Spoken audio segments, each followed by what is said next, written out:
ہمیں نے یہ فیصلہ کرنا ہے کہ ہمیں کس طرح کا پاکستان چاہیے. لیکن میں اپنی یوتھ سے آج کہنا چاہتا ہوں، آپ کا مستقبل آپ کے ہاتھ میں ہے.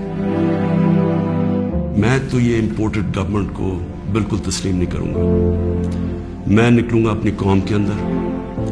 میں تو میری تو کوئی باپ پولیٹکس میں نہیں تھا، میرا کوئی رشتہ دار یا کوئی میں پولیٹیکل فیملی سے تو تھا نہیں.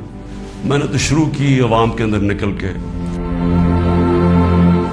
14 سال مذاق اڑتا رہا، تھوڑے سے لوگ تھے میرے ساتھ، اور کرتے کرتے اللہ کا کرم ہے کہ ایک دن اللہ نے عوام کے دل میری طرف موڑ دیے. پبلک نہیں مجھے لے کے آئے ہیں، پبلک کے ساتھ ہی میں نے آنا ہے. میں نے اپنی اسمبلی ڈیزالو کر دی، اپنے آپ کو ڈیزالو کر دیا، اور عوام کے پاس میں نے کہا لوگوں کے پاس جاتا کہ الیکشن کروائیں، فیصلہ کر لیں، الیکشن سے الیکٹ کریں لوگوں کو.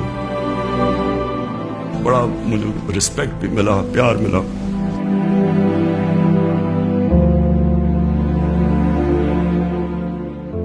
میری زندگی سٹرگل ہے. کسی نے اتنی لمبی سٹرگل نہیں کی کہ کسی نے 22 سال اپنی زندگی کے نہیں گزارے سٹرگل کر کے آخر میں کامیاب ہونا.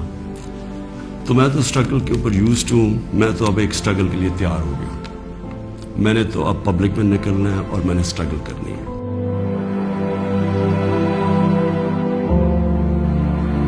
جو تاریخ ہے